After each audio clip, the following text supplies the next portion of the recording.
Hello and welcome back to another video. Today we're going to be taking a look at the state of Rhode Island and analyzing the two competitive races out of the Ocean State. Now normally we don't really talk about a state like Rhode Island since typically it's a very blue state, very non-competitive, but this cycle there's two races in particular that I think will actually be outside of the safe margin category. Now, of course, we're just 25 days away from the midterms. We'll be doing our 25-day countdown.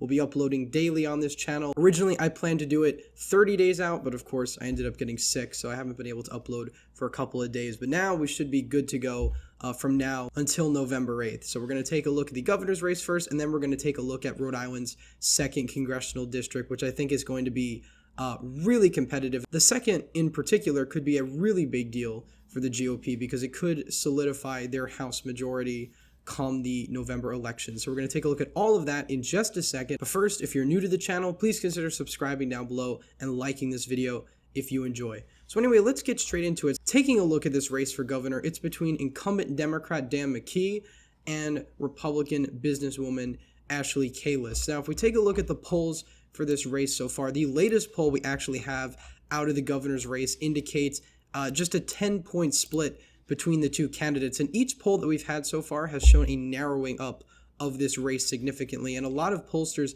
have put this race as likely Democrat. Now, the reason why a state that back in 2020 voted for Joe Biden by over 20 percentage points is all of a sudden a bit more competitive is on Dan McKee himself. He's a very unpopular incumbent governor. In fact, during his primary election just a few months ago, he barely eked out a victory over two challengers. The second runner-up in this primary got 30% of the vote. Dan McKee got 32.8, just a 2.8% margin of victory as an incumbent governor. Now, he wasn't in office very long. He was never actually elected. He assumed the position after Gina Raimondo went on to be part of the Biden administration. But taking a look at these results, it's very clear that over 2/3 of Democrats wanted to have someone else on the top of the ticket rather than Dan McKee. Isn't really a ringing endorsement by members of his own party and, of course, the public at large. And Dan McKee is one of the most unpopular incumbent governors currently up for re-election this cycle. So Ashley Kalus is running a very interesting campaign. Of course,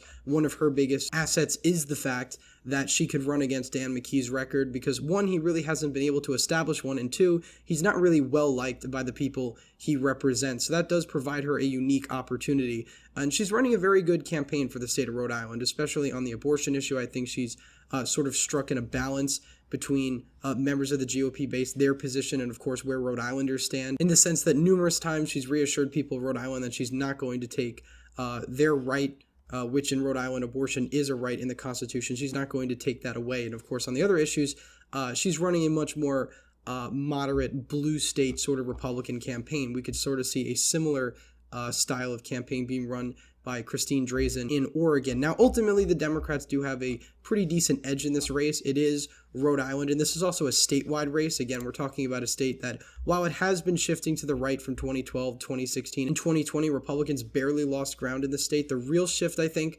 occurred with the Democrats' margins. The third-party voters, the vast majority of which probably were more left-leaning, ended up going towards Biden in 2020. In 2016, they were going for Gary Johnson and Jill Stein. So that's really where the huge leftward shift comes, with some of these counties going 9 points, 8 points, 7 points toward the left. It wasn't so much that the Republicans lost ground. It was really that the Democrats gained ground, that they lost to third parties just a few years prior. So ultimately, I think this race is likely Democratic right now. Again, they did end up debating. I think Ashley Kalus did very good. Dan McKee didn't really come off so well, but it's really likely Democratic overall just because the state is so blue. And obviously that can change. Polling could reflect that change, but we're still about 3.5 weeks out. And so far the polls have it at about a 10-point race or so. That seems pretty reasonable, especially since we have a couple of third parties on the ballot that'll probably take away, 1, 2, 3% of the vote from either of these candidates. And that tends to be the case in Rhode Island.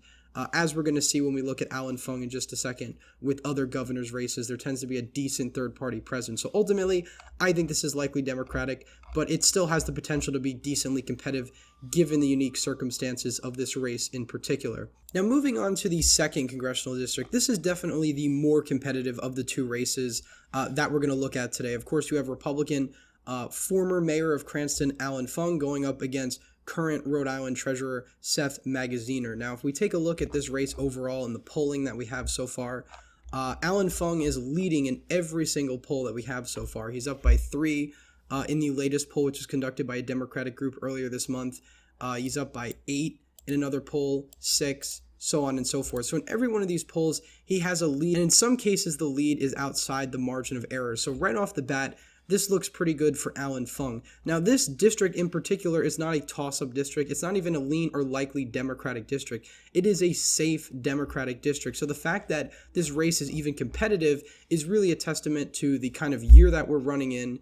And of course, Alan Fung is a candidate himself. If we take a look at the district overall, in the old map, there was really only slight changes in the district lines, really around Providence, I guess somewhat, because the old district was Biden plus 13.6, and now it's only Biden plus 12.7. So just a slight shift to the right by about a point or so, but that's still a safe margin for the Democrats. What's interesting about this district, though, is that in 2016, Trump got within 6 to 7 points of actually winning this district outright. Because if we take a look, for instance, at some of the towns and municipalities within the 2nd district, which is really just all over here, it's really just the western portion of the state. This is really where all of the red sort of townships are in Rhode Island. You, of course, have areas that are sort of like lighter blue, like Warwick. Of course, in 2020, a lot of these areas shifted drastically towards the left. But in 2016, these cities and municipalities were a lot closer and a lot redder in favor of the GOP. Like I said, Trump came within 6 to 7 points of actually winning this district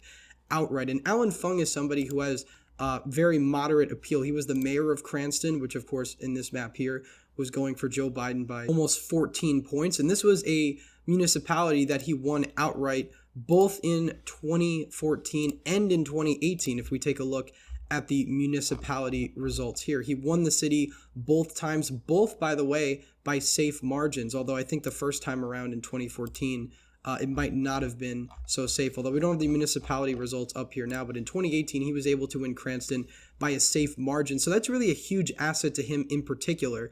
And I believe, if I'm not mistaken, he won the 2nd congressional district when he ran for governor back in 2018. So he does have a large amount of crossover appeal. Again, Cranston is a mostly blue city, but it elected him as mayor and re-elected him with about 70% of the vote. His second term as mayor, I believe, second or third term, is his latest term as mayor. So he does have a huge amount of crossover appeal. And that's one of the reasons why Republicans are so excited about the prospect of flipping this district, because not only will it be the first time that a congressional district in Rhode Island has been Republican since the 1990s, but it'll be the first district in New England to fall in Republican hands since the 2018 midterms. Of course, that's provided that the district up in Maine does not flip towards the Republicans. So this is a huge deal overall. Again, it's a very blue district. Alan Fung is a very strong candidate. Seth Magaziner is very much a generic Democrat. There's nothing very special about him. Again, he's the treasurer.